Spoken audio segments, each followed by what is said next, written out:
உலகெங்கிலும் நடக்கும் முக்கிய நிகழ்வுகளை குறுஞ்செய்தி வடிவத்தில் தெரிந்து கொள்ள ஆதன் செயலியை டவுன்லோட் செய்யுங்கள். ஆதன் செயலியை டவுன்லோட் செய்ய டிஸ்கிரிப்ஷனில் உள்ள லிங்கை கிளிக் செய்யவும்.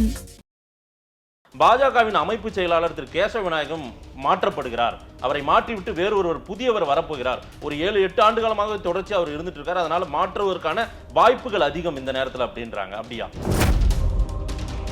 பாஜக தன்னை சுய பரிசோதனை செய்து கொள்ளாவிட்டால், நான் அதைத்தான் உங்களுக்கு சொன்னேன், திராவிட இயக்கங்களில் சில நிர்வாகிகள் மீது எழுகிற விமர்சனங்கள், குற்றச்சாட்டுகள், பண ரீதியான குற்றச்சாட்டுகள் பாஜக புள்ளிகள் மீதும் இப்போது எழத் தொடங்கி இருக்கின்றன. பெரியாரை சீண்டுபவர்கள் அதிகம். இருங்க, பெரியார் இங்க ஆழமான ஒரு விதையை பெரியார் இங்கே வெற்றி பெற்றிருந்தால் திருவண்ணாமலை கிரிவலத்திற்கு கோடிக்கணக்கானவர்கள் போக மாட்டார். ரைட், அததான் முன்னே பெரியார் படுதோல்வி அடைந்து விட்டார். அம்மையார் ஜெயலலிதாவை மிகச்சிறந்த இந்துத்துவ தலைவர்ன்றாரு திரு அண்ணாமலை அவர்கள். உங்களுக்கு நல்ல பரிச்சயமானவங்க அம்மையார் ஜெயலலிதா. அம்மையார் ஜெயலலிதா தன்னை இந்துத்துவ தலைவர்னு என்னைக்காவது எங்கேயாவது சொல்லியிருக்காங்களே? பிஜேபியை தவிர எந்த கட்சியாவது தேசிய அளவிலோ மாநில அளவிலோ பிஜேபியை தவிர எந்த கட்சியாவது யூசிசியை ஆதரிக்கிறதா? யூனிஃபார்ம் சிவில் கோடை ஆதரிக்கக்கூடிய கட்சி எந்த கட்சியாவது இருக்கிறதா? எனக்கு சொல்லுங்க. அயோத்தியில் ராமருக்கு கோயில் கட்டாமல் இந்தியாவில் எங்கே கட்டுவது கேட்ட திராவிட இயக்கத்தின் துணிச்சலான தலைவர் செல்வி ஜெயலலிதா. செல்வி ஜெயலலிதா தன்னை இந்துத்துவ நம்பிக்கைகளோடு அடையாளப்படுத்திக் கொண்ட மாபெரும் தலைவர். நம்பிக்கை வேறு, இந்து மத வெறி வேறு, இந்துத்துவா வேறு. இந்து மத வெறி எல்லாம் யாருங்க நீங்க சொல்லல. இந்துத்துவா என்பது இந்துத்துவ ஐடியாலஜி. நீங்க அப்படி நினைக்கிறீங்க, சுப்ரீம் கோர்ட் அப்படி சொல்லல. சுப்ரீம் கோர்ட் வாழ்வியல் முறைன்னு சொல்லிருக்கு. ஆமா, அப்புறம் வே ஆஃப் லைஃப்னு சொல்லிருக்கு. ஓகே ஓகே, உங்களுக்கு அப்படி ஒரு பார்வை இருக்கலாம். பட் இங்க இந்துத்துவா இப்ப வெறித்தனமாக பேசப்படுகிறது. இவங்க என்னோட நீங்க சொல்லிக்கீங்க சார். நான் சொல்ல எதிர்க்கட்சிகள் சொல்லுது. நான் சொல்றேன் எதிர்க்கட்சிகள் ஓட்டு வங்கி மைனாரிட்டி வெறி பிடித்த அரசியல் நடத்துகிறது. இவ பாப்பாத்தி, அதனால இந்த ஐடியாலஜி எல்லாம் தூக்கி பிடிக்கிறா. சொல்லு, நான் மக்கள்கிட்ட போறேன். ஆமா, இந்த ஐடியாலஜி தான் எனக்குன்னு சொல்றேன். ஆமா, நான் பாப்பாத்தி தான் சொல்றேன். அந்த தைரியம் உங்களுக்கு இருந்தது. இவர்களுக்கு அந்த முதுகெலும்பு இல்லை. சிறுபான்மையினரை தாஜா செய்து அரசியல் வேண்டும் என்பதற்காகத்தான் கிருஷ்ண ஜெயந்திக்கு வாழ்த்து சொல்ல மாட்டேன்றாங்க. ஜூன் 1 போய் ஒண்ணும் பண்ண போறது இல்லை. அத்தைக்கு மீசை முளைத்தால் சித்தப்பா. எதிர்கட்சியை உட்கார்ந்து பகோடா சாப்பிடுறதுக்கு எதுக்கு ஆலோசனை கூட்டம்? யார் பிரதமர்ன்றதை டிசைட் பண்ண ஒரு பேச்சுவார்த்தை. முன்னாடி 3 நாளைக்கு முன்னாடி இந்தியா கூட்டணி உட்கார்றாங்க. ஆமா, யார் பிரதமர், எந்த நாட்டுக்கு பிரதமர் டிசைட் பண்ண போறாங்க எனக்கு தெரியல. நீங்க ஏதாவது வேற நாட்டுக்கு பிரதமர் இவங்களை வச்சு ஆலோசனை பண்றாங்க. பல்வேறு துறைகளில் ஆக சிறந்த ஆளுமைகளை சந்தித்து நாம் நேர்காணல் எடுத்து வருகிறோம். அந்த வகையில் மீண்டும் நம்மோடு இணைந்திருக்கிறார் மூத்த பத்திரிகையாளர் திரு துக்ளக் ரமேஷ் அவர்கள். அவரிடம் கேட்பதற்கு நிறைய இருக்கின்ற வாருங்கள், அவரிடமே கேட்போம். வணக்கம் திரு ரமேஷ் சார். வணக்கம் மாதேஷ், எப்படி இருக்கீங்க? நலம். ரமேஷ் சார், தமிழ்நாடு தேர்தலுக்கு பிறகாக பாஜக நடத்திய முதல் கூட்டம், அனைத்து மாவட்ட மாநில நிர்வாகிகள் அத்தனை பேரையும் அழைத்து ஒரு பெரிய கூட்டத்தை நடத்தி முடித்திருக்கிறார் திரு அண்ணாமலை அவர்கள். எப்படி பார்க்கறீங்க இந்த கூட்டத்தை? எதற்காக இந்த கூட்டம்? ஒரு நாள் முழுவதும் நடந்த கூட்டத்தில் அப்படி என்ன பேசியிருக்காங்க சார்? நான் கேள்விப்பட்டது சில பத்திரிகைகளில் வெளிவந்தது போல தேர்தலில் சமயங்களில் தவறிழைத்தவர்கள் மீது நடவடிக்கை எடுக்கப்படும் என்பதுதான் முக்கியமாக எதிர்பார்க்கப்பட்ட செய்தி. அது குறித்து விவாதிக்கப்படும் என்று எதிர்பார்க்கப்பட்டது.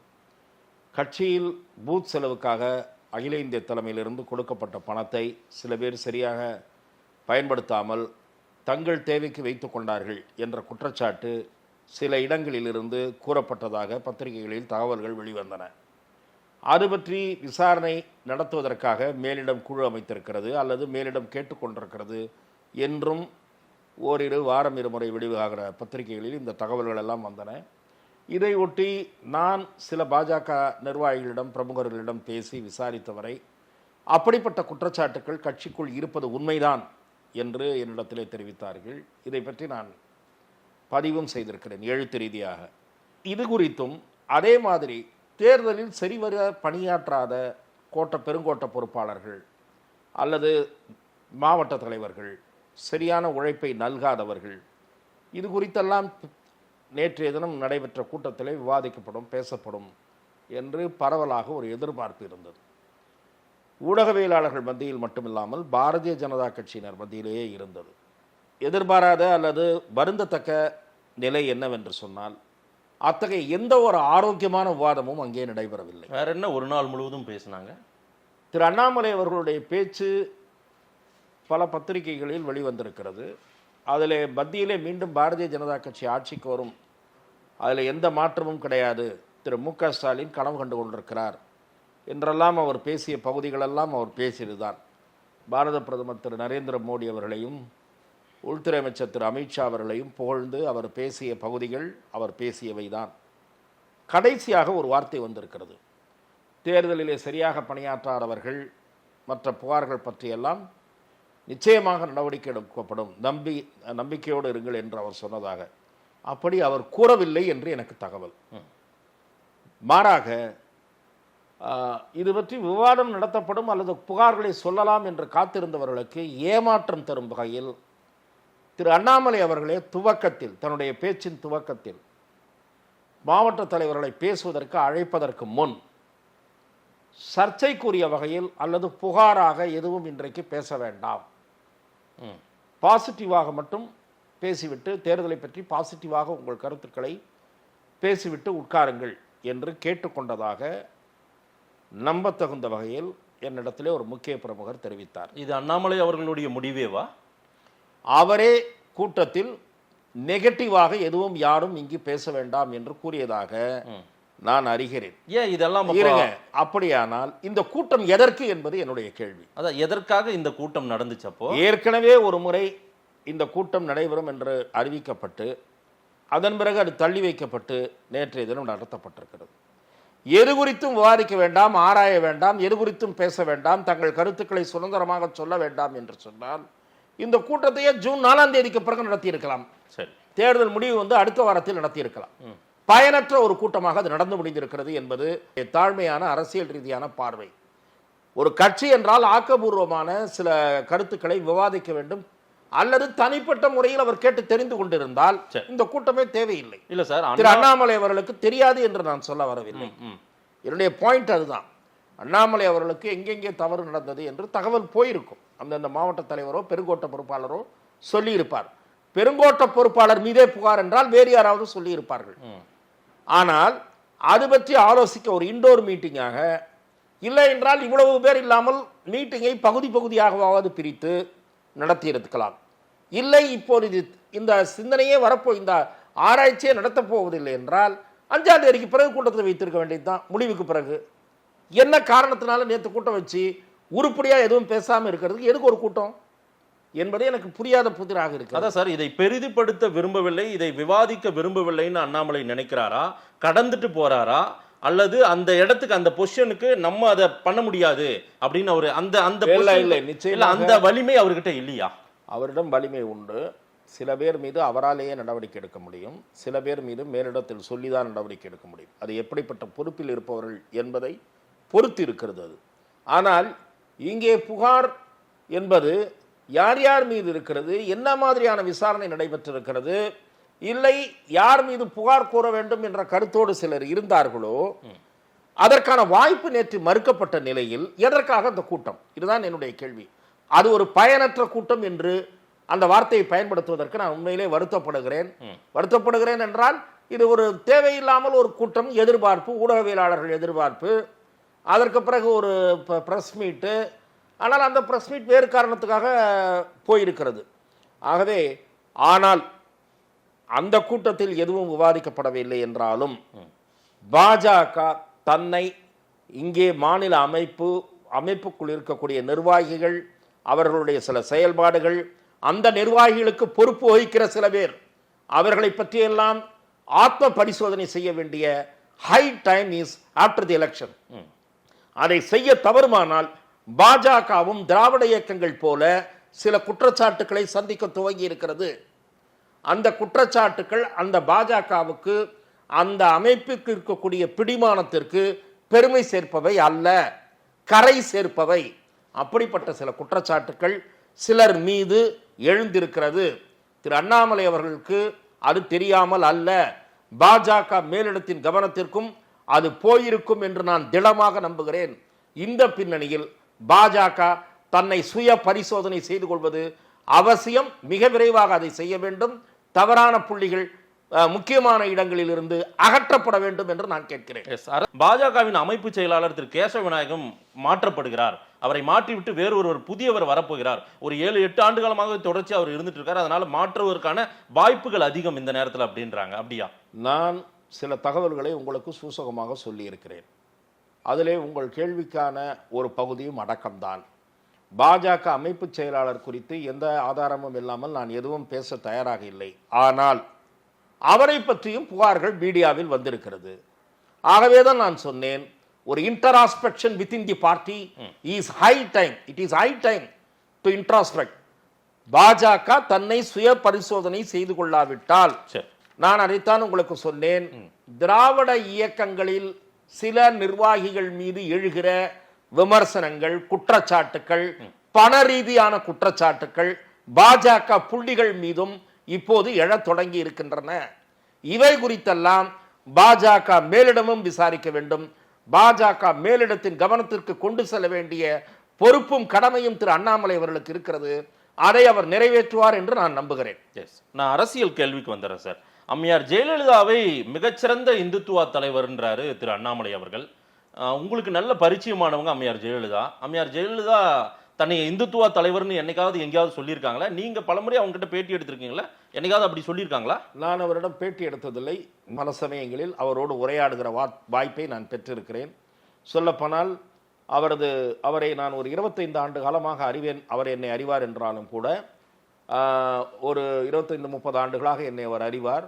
இருந்தாலும் 1989 ஜேஎன்இயில் சார்பாக வெளிவந்து கொண்டிருந்த பொன்மனம், அந்த காலகட்டத்தில் நான் அவருக்கு அறிமுகமானேன்.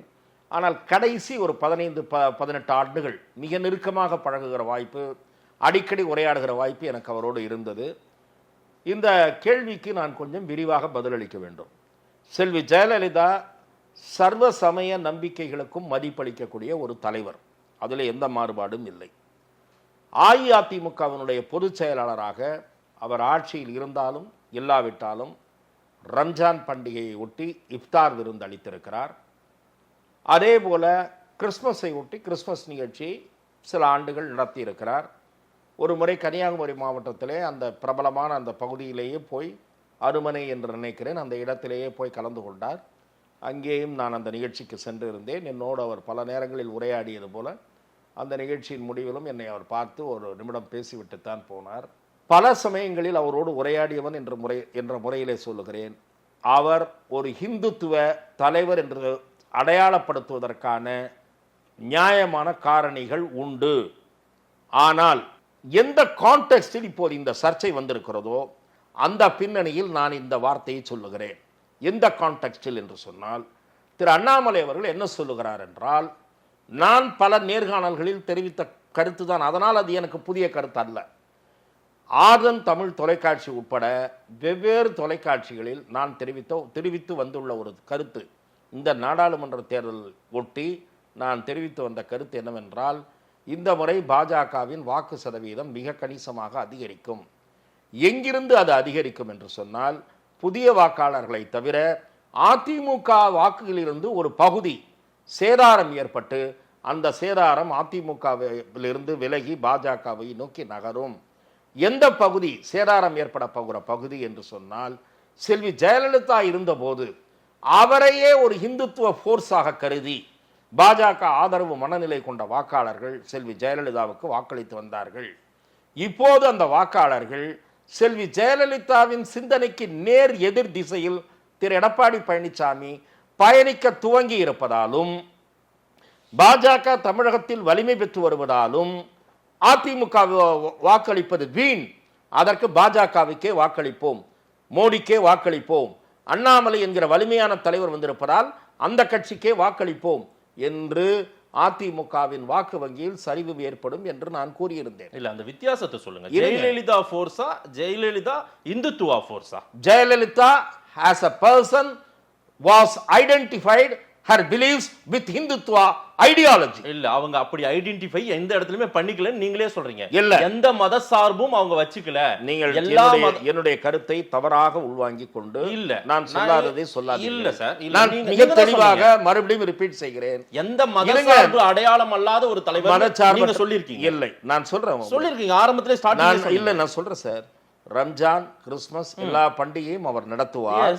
ஆனால் இருங்க, நான் கம்ப்ளீட்டே பண்ணலையே. அண்ணாமலை கான்டெக்ஸ்ட சொல்லி முடிச்சிருக்கேன். இப்ப நான் சப்ஜெக்ட் வரேன்றேன். சரி வாங்க. அவர் ஹிந்துத்துவ ஐடியாலஜியை முழுமையாக ஏற்றுக்கொண்ட ஒரு தலைவர். ரைட். எங்க பிரகடனப்படுத்தி இருக்காங்க, எங்க சொல்றேன், எங்க வாக்குமூலம் கொடுத்திருக்காங்க, எங்க பேசி இருக்காங்க? சொல்றேன்.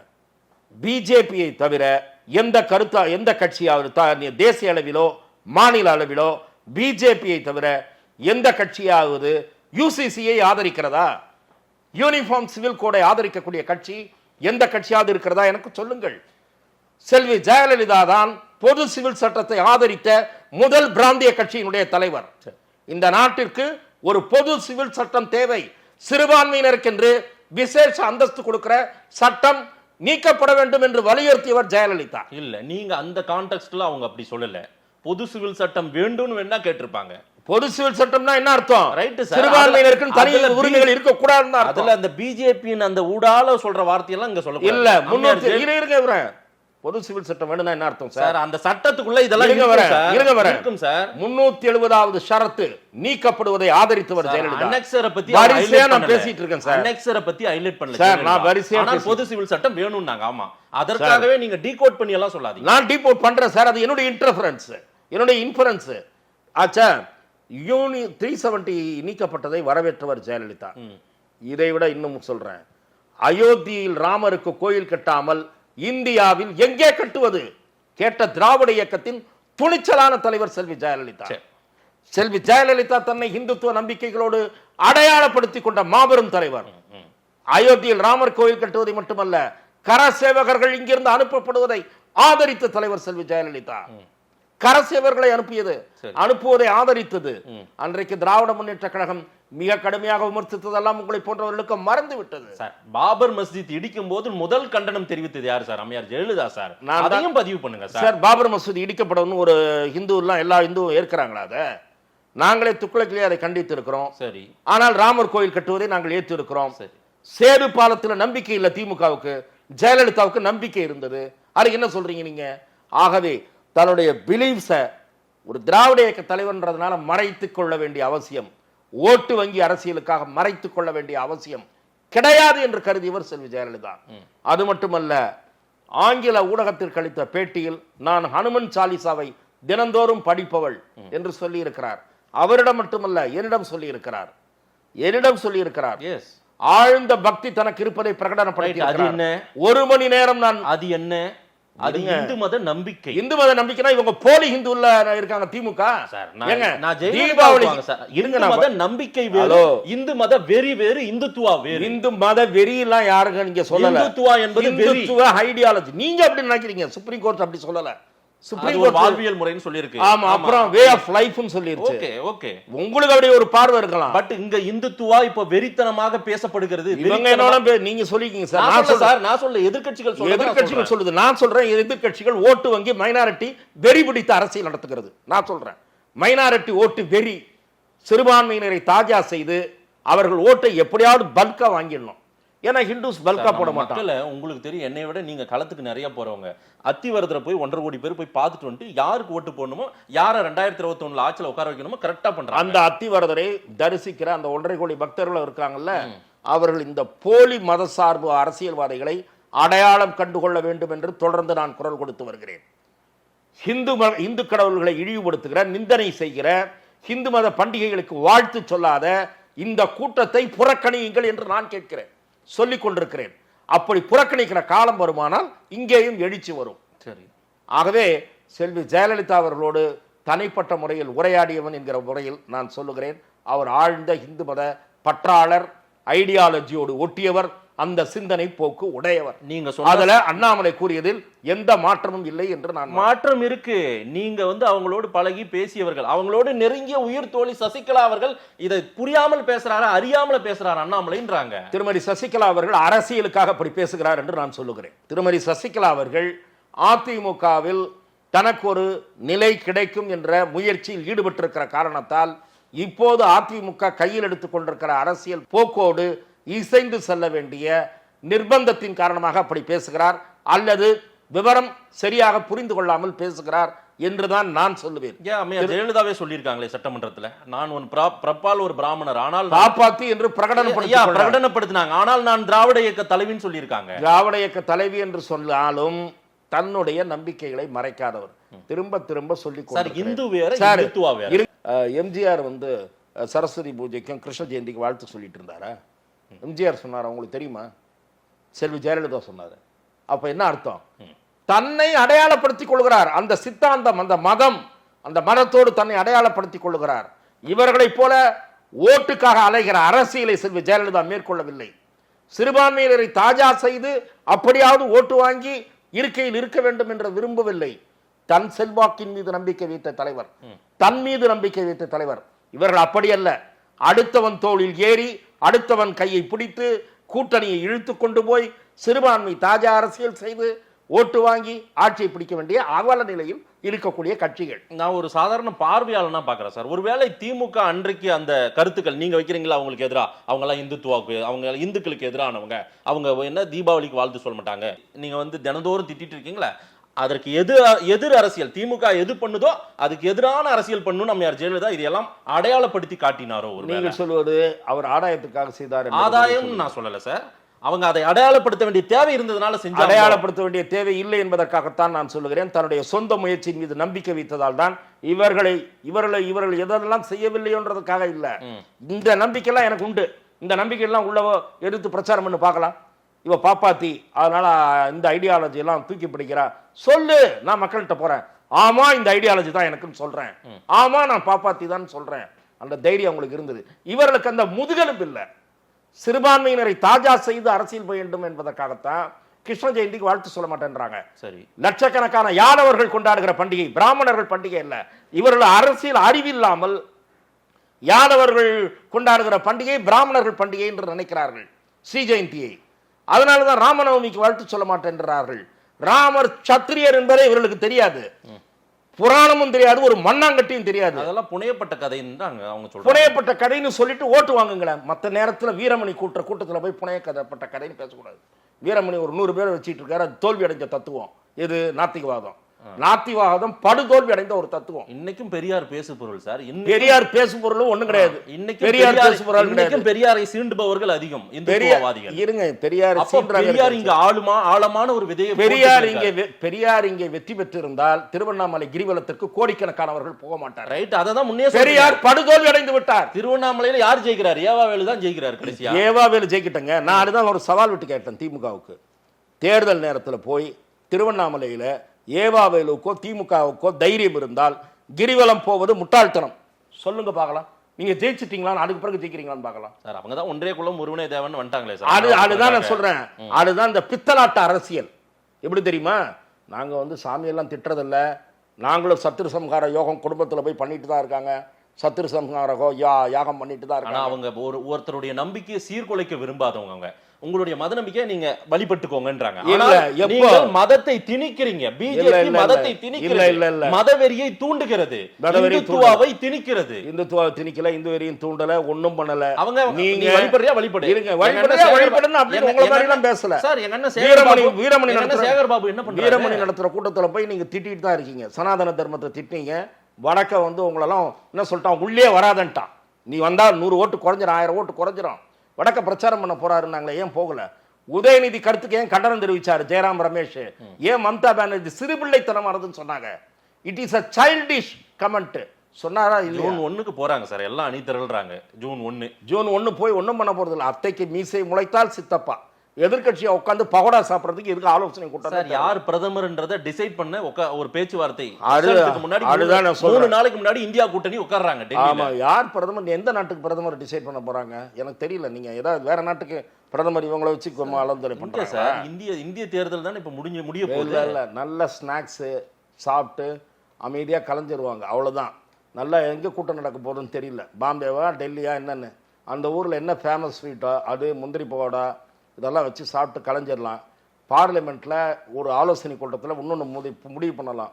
புது பார்லிமெண்ட்டில் பழைய கேன்டீன்காரனையே கான்ட்ராக்ட் கொடுக்குறதா, வேற கான்டென்ட்காரனா மாத்தணுமா?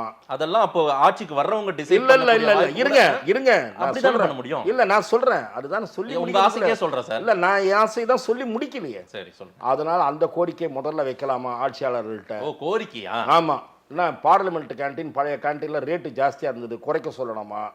இதெல்லாம் பிஜேபி கிட்ட நம்ம என்னென்ன சொல்லணும்? 4 ரிசல்ட் அன்னைக்கு கொஞ்சம் நீங்க எனக்கு நேரம் கொடுத்துடணும். நீங்க நான் கண்டிப்பா தரேன். இந்த மாதிரி ஏதாவது பேசலாம். பகோடா சாப்பிட முடியாது, நிறைய பேருக்கு பல்லு இல்ல, அதனால மெது பகோடா போட சொல்லலாமா கேண்டீன்ல? ஓவரா அண்டர் எஸ்டிமேட் பண்ணாதீங்க சார். இதுதான் முடியுமே தவிர வேற எதுவும் நடக்காது. அத்தைக்கு மீசை முளைத்தால் சித்தப்பா, மீசை முளைக்க போவதில்லை என்பதை மாதேஷை போன்ற பாஜக எதிர்ப்பில் ஊறி பாவம் ஏமாந்து கொண்டிருக்கிற அருமை நண்பருக்கு தெரிவித்துக் கொள்கிறேன். நான் பாஜக எதிர்ப்புல ஊரி எல்லாம் இல்ல, இருக்கிற கள நிலவரத்தை நான் கேள்விகளா வைக்கிறேன், அவ்வளவுதான். களத்துல இப்படி இருக்குன்னு சொல்றாங்க, நான் தினந்தோறும் செய்தித்தாள் படிக்கிறேன், எல்லாத்தையும் படிக்கிறேன், அதை வச்சு நான் கேள்வியா வைக்கிறேன், வேற ஒண்ணும் கிடையாது. ரைட். அம்மையார் ஜெயலலிதா இந்துத்துவா தலைவர்னு அண்ணாமலை சொன்னது கரெக்ட்னு நீங்க சொல்றீங்க. முழுமையாக இருக்கிறேன். ஆனா அவருக்கு முன்பே நான் இதை சொல்லுவேன் என்பதையும் தெரிவித்துக் கொள்கிறேன். அதுக்கு முன்னாடி நீங்க சொல்லி இருக்கணுமா இல்ல சொல்லிட்டு தான் இருந்தீங்களா? சொல்லிட்டு தான் இருக்கிறேன் என்பதை உங்களிடம் நான் இந்த கேள்வி எனக்கு ஒண்ணுமே புரியல. அம்மையார் ஜெயலலிதாவுக்கு அதாவது இந்து மதத்தை சார்ந்த மக்கள், அதாவது இந்துக்கள் வந்து அந்த அம்மா கடவுளை வழிபடுறாங்க, அவங்க வந்து கரசேவையை ஆதரிச்சாங்க, அவங்க வந்து இங்க இந்தியாவில் கட்டாம வேற எங்கன்னா ராமர் கோயில், இந்த ஸ்டேட்மெண்ட்லாம் சொன்னதுனால இந்துக்கள் எல்லாம் ஓட்டு போட்டாங்க. இந்துத்துவா வாக்குகள்னு ஒண்ணு அம்மையார் ஜெயலலிதாவுக்கு இருந்துச்சு, இந்துக்கள் ஓட்டுன்னு அம்மையார் ஜெயலலிதாவுக்கு ஒண்ணு இருந்துச்சுன்றது ஒரு புதுசா இருக்கு, எனக்கு புதுசா இருக்கு சார். நீங்க சொல்றது 100% பாரதிய ஜனதாவுக்கு போடக்கூடிய வாக்காளர்களில் ஒரு பகுதியினர் செல்வி ஜெயலலிதா இருந்தவரை அவரை ஒரு இந்துத்துவ பிரதிநிதியாக, இந்துத்துவ கருத்துக்களின் பிரதிநிதியாக பார்த்துதான் வாக்களித்து வந்தார்கள் என்பது என்னுடைய தீர்மானமான பார்வை. அத்தகைய வாக்காளர்கள் இப்போது பாஜகவுக்கு வாக்களித்திருக்கிறார்கள். வாக்களித்தது வெளிப்படும், 4ஆம் தேதி வெளிப்படும். பாஜகவின் வாக்கு வங்கியில் உயர்வு ஏற்படுவது வெளிப்படும் போது அந்த வாக்குதான் இது என்று, அதனுடைய ஒரு பகுதிதான் இது. அதை தவிர புதிய வாக்காளர்கள் வாக்களித்திருப்பது, இந்த 2 காரணங்கள் தான் முக்கியமாக இருக்கும் என்பதை 1 மாத காலமாக நான் சொல்லிக் கொண்டிருக்கிறேன். உங்களுடைய குருநாதர் ஐயா சோ ராமசாமி அவர்கள் எப்போவாவது சொல்லியிருக்காரா இந்த மாதிரி ஜெயலலிதா ஒரு இந்துத்துவா தலைவர் தான் அவங்க சார்? அவங்க தான் கூட இருந்தாங்க சார். இருங்க சார், அவர் என்னை விட மிக நெருக்கமாக இருந்தார். அவர் என்னை விட மிக நெருக்கமாக பழகியவர். அவர் இது குறித்து விவாதித்திருக்கிறாரா என்பது எனக்கு தெரியாது. நான் அம்மையாரோடு உரையாடிய வகையில் சரி, அவரை புரிந்து கொண்ட வகையிலும் சரி, அவருடைய அரசியலை கூர்மையாக பார்த்த வகையிலும் சரி, நான் ஒரு அரசியல் விமர்சகராக, ஊடகவியலாளராக, ஹிந்துத்துவ அடையாளத்தோடு ஒரு இயங்கிய தலைவர் தான் என்பதுதான் அவரை பற்றி என்னுடைய பார்வை. மோடி மேஜிக், அமித்ஷா மேஜிக் எங்கேயுமே பெருசா எடுபடலைன்னு தி ஒயர் அப்படின்ற ஒரு இணையதளத்துல ஒரு செய்தியா வந்திருக்கு. நீங்க படிச்சீங்களா அந்த செய்தியை? பார்த்தீங்களா? நான் இந்த செய்தியை செய்தித்தாள்களில் பார்த்தேன். நீங்கள் அதற்கு நேர் மாறாக வெளிவருகிற செய்திகளை கொஞ்சம் படித்தீர்களா என்று நானும் கேட்க விரும்புகிறேன். பிரசாந்த் கிஷோர் கணிப்பை படித்தீர்களா? அவருக்கு பிறகு பிரசாந்த் கிஷோரை தான் கரண் தாப்பர் வச்சு கேள்வி கேட்டாரு. நீங்க சொன்னதே நடக்கலையே பாருங்க அப்படின்னு இருக்காரு, கேட்டிருக்காரு. அதற்கு பிரசாந்த் கிஷோர் தகுந்த பதில் கொடுத்திருக்கிறார். பிரசாந்த் கிஷோர் மாதிரியே இன்னொரு அரசியல் ஆய்வாளர் நேற்றைய தினம் அவருடைய கருத்து பத்திரிகையில் வந்திருக்கிறது. அவரும் பாரதிய ஜனதா 300 இடங்களை பிடிக்கும் என்று கூறியிருக்கிறார். தேசிய ஜனநாயக கூட்டணிக்குத்தான் ஆட்சி அமைக்கிற வாய்ப்பு இருக்கிறதே தவிர இந்தி கூட்டணிக்கு அந்த வாய்ப்பே இல்லை என்று இன்னொரு அரசியல் ஆய்வாளர் அவருடைய முடிவுகளும் வெளிவந்திருக்கிறது. ஆகவே நீங்கள் எத்தனை முறை கேட்டாலும் பாரதிய ஜனதா கூட்டணி, பாஜக அதற்குத்தான் ஆட்சி அமைக்கும் வாய்ப்பு இருக்கிறதே தவிர இந்தி கூட்டணி ஆட்சி அமைக்கிற சிந்தனைக்கு அருகில் கூட போக முடியாது என்பதுதான் என்னுடைய பார்வை. கொஞ்சம் தமிழ்நாட்டு அரசியலுக்கும் வந்துடுறேன் சார். 2024 ரிசல்ட்டுக்கு பிறகாக, ஜூன் 4க்கு பிறகாக இங்கு ஏதேனும் அரசியல் மாற்றங்கள் இருக்கும்னு நீங்க நினைக்கிறீங்களா? திராவிட முன்னேற்ற கழகத்தில் அமைச்சரவை மாற்றம் இருக்கும் என்று சொல்லப்படுகிறது. குறிப்பாக திரு துரைமுருகன் அவர்களிடமிருந்து கனிம வளத்துறை எடுத்து வேறு யாரிடமாவது கொடுப்பார்கள். இது எனக்கு திராவிட முன்னேற்ற கழகத்தில் நம்பத்தகுந்த, விவரம் தெரிந்த, ஹைலி பிளேஸ்டு சோர்சஸ் என்று சொல்வதை போல, ஆங்கிலத்தில் சொல்வது போல உயர்மட்ட அளவில் தொடர்புடைய சிலர் தெரிவிக்கிற தகவல். ஏன் அதை மாத்துறாங்க? எதுக்காக மாற்ற போறாங்க? அது அவரிடமிருந்து எடுத்து விட வேண்டும் என்று நினைக்கிறார்கள். அதற்கு ஒரு சாக்கு அமலாக்கத்துறை கேஸ்லாம் நடந்துகிட்டு இருக்குன்னு, இந்த நேரத்தில் அதை கொஞ்சம் கவனிக்கணும்னா இப்ப வேண்டாம் உங்க கையில அப்படின்னு ஏதோ அவருக்கு சொல்லிட்டதாகவே தகவல். துரைமுருகன் கிட்டே அவரிடம் தெரிவித்து விட்டதாகவே ஒரு நண்பர் சொல்லுகிறார். அது எனக்கு தெரியாது, ஆனால் அவர்கிட்ட இருக்காதுன்றாங்க. அதே போல 30,000 கோடி என்று தெரியாத்தனமாக பேசி இலாக்காவை இழந்த, நிதித்துறை இழந்து ஒரு டம்மியான தகவல் தொழில்நுட்பத்துறைக்கு போன திரு பழனிவேல் தியாகராஜனுக்கு ஏதாவது ஒரு நல்ல இலாக்கா கிடைக்கலாம் என்று சொல்லுகிறார்கள். ஒருவேளை உதயநிதி அவர்கள் துணை முதலமைச்சராக்கப்பட்டால் இன்னொரு கொஞ்சம் ஷஃபலிங் பெருசாகவும் இருக்கும் என்கிறார்கள். திரு டிஆர்பி ராஜாவிடம் தொழில்துறை இருக்குமா என்கிறது ஒரு கேள்விக்குறி ஆகவும் சொல்லப்படுகிறது. திரு தென்னரசு அது அவர்கிட்ட எலக்ட்ரிசிட்டி அடிஷ்னலாக இருக்கிறது. இல்லை அவர் டெப்டி சிஎம் ஆகலைன்னா ஷஃபலிங் என்பது ஒரு மைனர் ஷஃபலிங்காக இருக்கும் என்கிறார்கள். அது தவிர கட்சியில் நிர்வாக ரீதியில் மாற்றம் தேவை என்று திரு உதயநிதி கருதுகிறார். அது குழப்பத்திற்கு இடமளிக்கிற வகையில் நிறைய மாவட்டம்லாம் பிரிக்கக்கூடாதுன்னு 1-2 சீனியர்ஸ் விரும்புகிறார்கள். அதை இறுதி முடிவு முதலமைச்சர் தான் எடுக்க வேண்டும். அவர் என்ன எடுக்க போகிறாரும் தெரியல. இது திமுகவை பொறுத்தவரை.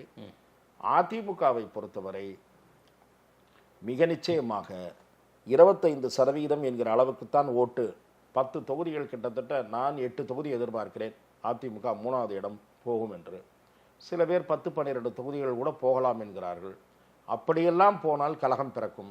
அப்படியெல்லாம் எதுவும் இல்லாமல் போகும்னா தோல்வியா? 3வது இடத்திற்கு 3வது இடத்துக்கு போகும். ஆமா, 8 இடத்துக்கு 3வது. 8 இடம் ஜெயிப்பாங்கன்ற மாதிரி நீங்க ஏதாவது கணிச்சீங்களோன்னு நினைச்சேன். 8 தொகுதி 3வது இடம். தொகுதி பேரோடு நான் சொல்ல தயாரா. ஜெயிக்கிறது இருக்கும்ல அவங்க ஜெயிக்கிறதா தெரியல. யோசிச்சு பார்த்தேன். எனக்கு மாதேஷுக்கு திருப்திப்படுத்துறதுக்காவது ஒரு தொகுதி சொல்லணும்னு யோசிச்சேன். எனக்கு இல்ல, எனக்கு அந்த மாதிரி சொல்ல வரல. எனக்கு என்னுடைய அதிமுக, எனக்கு உங்களை விட மிக நெருங்கிய நண்பர்கள் நிறைய. ஆனாலும் எனக்கு அதிமுக இப்படி போகுதுன்ற வருத்தத்துல தான் நான் பேசுறேன், மகிழ்ச்சியில பேசல. திரு எடப்பாடி பழனிசாமி என்கிற தனி மனிதரின் வெறுப்புணர்வின் காரணமாக பிஜேபியோடு கூட்டு வைக்க தவறி அதன் காரணமாக 25 நாடாளுமன்ற தொகுதிகளில் வெற்றி பெறும் வாய்ப்பை அதிமுக இழந்திருக்கிறது. அது பிஜேபியாலும் திரு அண்ணாமலையாலுமே அது பறிபோனது இல்லை. அதன் பிறகும் திரு அண்ணாமலை அவர்களை கொஞ்சம் அண்டர்பிளேஸ் செய்ய கேட்டுக்கொள்வதாக பாஜக உறுதியளித்து இறுதிக்கட்டம் வரை கூட்டணி வைப்பதற்கான முயற்சியை மேற்கொண்டு அதற்கு அதிமுகவினுடைய முன்னணி நிர்வாகிகளும் அது குறித்து பரிசீலிக்கலாம் என்று 1-2 பேர் சொல்லி திரு எடப்பாடி பழனிசாமி மறுத்துவிட்டார். இது அத்தனையும் எனக்கு தெரியும். 25 தொகுதிகள் அந்த அணி நிச்சயமாக வெற்றி பெற்றிருக்கும் என்பது அதிமுகவினுடைய முன்னணி தலைவர்களுடைய கருத்து. திமுக கூட்டணி 13 அல்லது 12 தொகுதிகளில் தான் வென்றிருக்கும் என்கிறார்கள். ஆகவே இப்போது எத்தனை சதவீத வாக்கு, எத்தனை இடத்தில் கட்சி பின்னால் போகிறது என்பதை பொறுத்துதான் அதிமுகவுக்குள் பிரச்சனை உருவாகுமா உருவாகாமல் போகுமா என்பதெல்லாம் இருக்கிறது.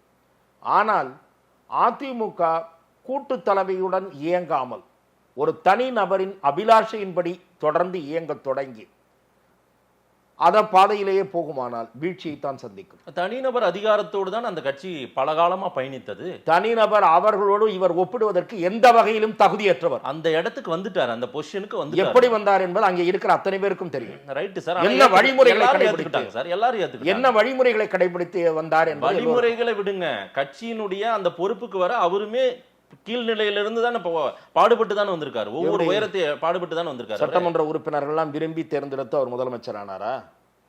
அதன் பிறகு ஆட்சியை எப்படி தக்க வைத்துக் கொண்டார்? அதற்கு பிறகு திரு ஓபிஎஸ் அவர்கள் ஆதரவு அளிக்காவிட்டால் ஆட்சி கவிழ்ந்திருக்குமே. அப்போது யார் பிஜேபி தலையிட்டு இவரை இணைக்க வைத்தது என்று ஓபிஎஸ் சொன்னாரா இல்லையா? எல்லாம் சொன்னார் சார். ஒரு முறை எதிர்த்து வாக்களித்து ஒரு முறை ஆதரித்து வாக்களித்து ஆட்சியை காப்பாற்றினாரா இல்லையா? அதற்கு முன்பாக ஆட்சியை நீட்டித்துக் கொள்வதற்கு மாவட்ட செயலாளர்கள் உள்ளிட்ட சில முக்கியஸ்தர்களுக்கு அவ்வப்போது பட்டுவாடா நடந்ததா இல்லையா? அதெல்லாம் உங்க காதுக்கு வரவே இல்லையா? Right sir. ஆனால் அதெல்லாம் நடந்ததா இல்லையா? நடந்தது. ஆனா அதிமுக தொண்டர்கள் கிட்ட நான் பேசும்போது அவங்க சொல்றாங்க ஓபிஎஸ் அளவுக்கெல்லாம் இவர் அந்த மாதிரி ஒரு துரோகம் எல்லாம் பண்ணல. ஓபிஎஸ் மாதிரி ஒரு துரோகத்தை எங்க கட்சிக்கு அவர் பண்ணல.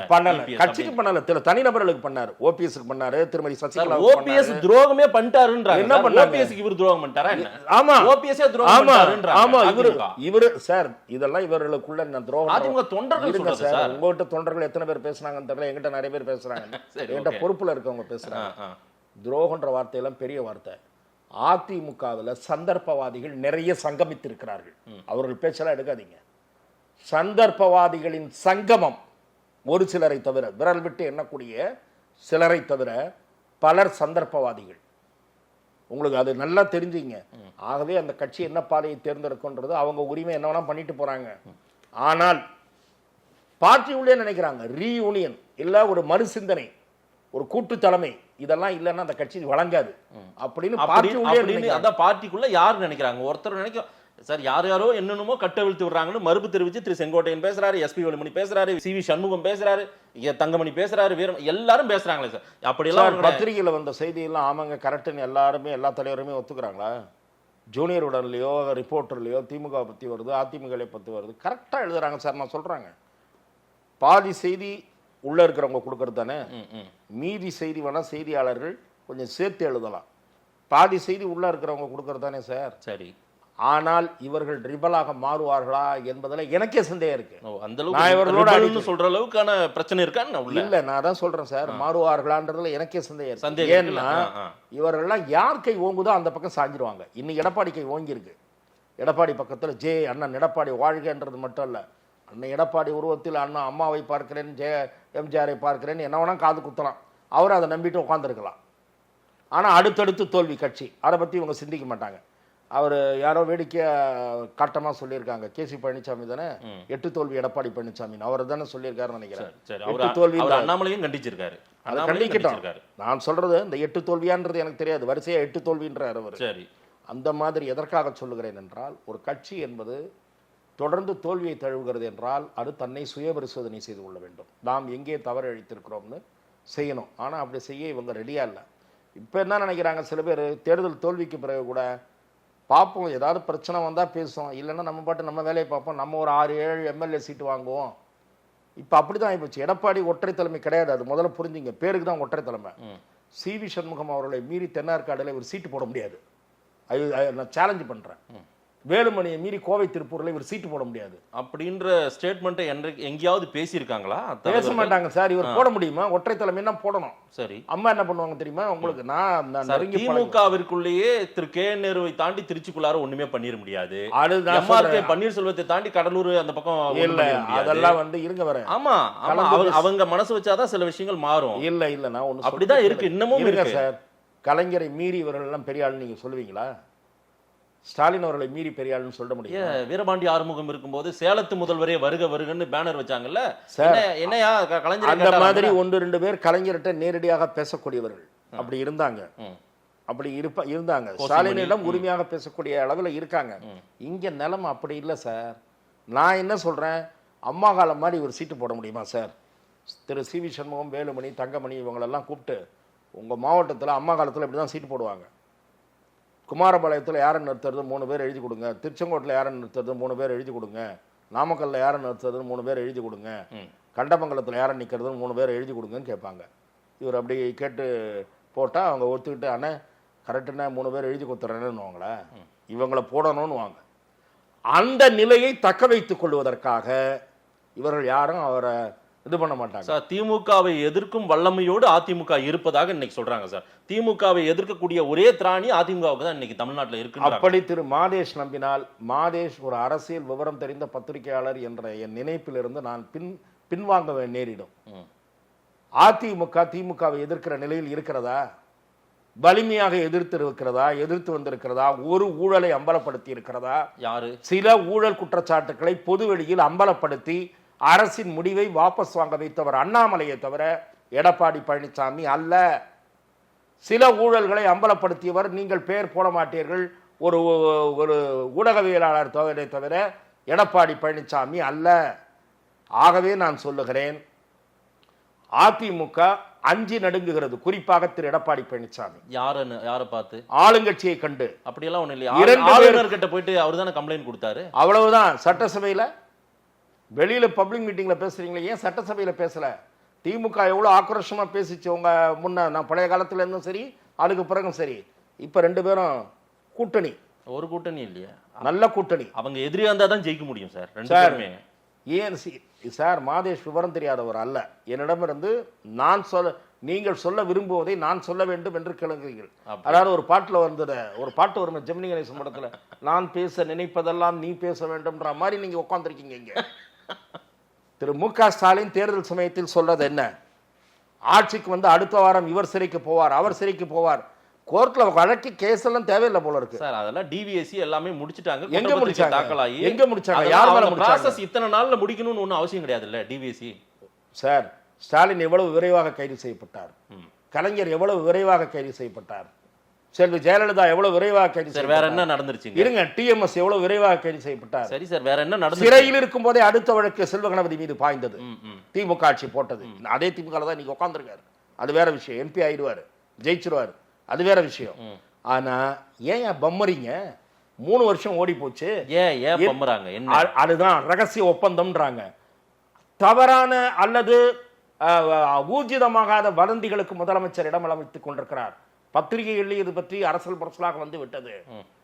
அதிமுக தரப்பிலிருந்து சிலரை பலமாக கவனித்து விட்டார்களா, ஏன் வழக்குகள் வரவில்லை என்று அரசல் புரசலாக எழுதுகிறார்கள். எந்த அதிமுக பிரபலத்தின் மீதும் வழக்கு பாயவில்லை, கைது பாயவில்லை. ஏன்? என்ன மர்மம்? என்ன ஆளுங்கட்சி எந்த விவாதத்திலும் திணறுகிறது? இந்த கேள்விக்கு பதில் சொல்ல நானும் தொலைக்காட்சி விவாதங்களில் பங்கேற்று வருவோம். உங்களுக்கு தெரியும், சில பத்திரிகை நண்பர்கள், ஊடகவியலாளர்கள், அவர்கள் இல்லாத இந்த அவையில் அவர்கள் பெயரை குறிப்பிடுவது சரியாக இருக்காது. இல்ல சார், பாஜக அனுதாபிகள், மோடி அனுதாபிகள், அண்ணாமலை அனுதாபிகளுக்கெல்லாம் இங்க ஏதாவது ஒரு சிக்கல் நடந்துராதா? அதுல பிஜேபி கொஞ்சம் எலும்பி வந்துராதா? சம்பந்தமே இல்லாமல் பேசிக் கொண்டிருக்கிறீர்கள். ஒரு பொறுப்பான ஊடகவியலாளராக உங்களுள் இந்த கேள்வி வந்திருக்க வேண்டும். ஏன் ஸ்டாலின் பேசினாரே தேர்தல் சமயத்துல, அவர் ஜெயிலுக்கு போயிடுவார், இவர் ஜெயிலுக்கு போயிடுவார்லாம் பேசினாரே, ஏன் எதுவுமே எடுக்கல அப்படின்னு உங்களுக்குள்ள இந்த தாட் வந்து இந்நேரம் நீங்க முதலமைச்சரிடமோ அல்லது திரு உதயநிதியிடமோ இந்த கேள்வியை முன்வைத்திருக்க வேண்டும். ஏன் சார் அதிமுக ஒரு வழக்கு கூட போகல? என்ன சார் காரணம்? என்ன டீலிங்? அதற்கு மாறா, வழக்கு போறதுக்கு மாறா ஜெயிலுக்கு அனுப்புவேன்னு சொன்னவங்க, நாங்க இல்லைன்னா அவங்க தான் வர முடியும், அவங்க இல்லைன்னா நாங்க தான் வர முடியுன்றாங்க. அப்படின்னா நாங்க வந்தா அவங்கள கண்டுக்காம இருப்போம், அவங்க வந்தா எங்களை கண்டுக்காம இருப்பாங்க. இப்படி நாங்க ஒரு ஒப்பந்தம் போட்டுட்டு சுருட்டிக்கிட்டு இருப்போம். இதான் அர்த்தம் அதுக்கு. ஆகவே ஏன் ஊழல் வழக்கோ கைது நடவடிக்கையோ பாயவில்லை என்ற கேள்விக்கு திமுக பதில் கூற வேண்டும். இதுதான் என்னுடைய நிறைவு கருத்து. மக்கள் என்ன சொல்றாங்கன்னு பார்க்கலாம். நிறைய விஷயங்கள் நேரில் வந்து நேரம் கொடுத்து பேசியமைக்கு நன்றி திரு ரமேஷ் சார். வாய்ப்புக்கு நன்றி.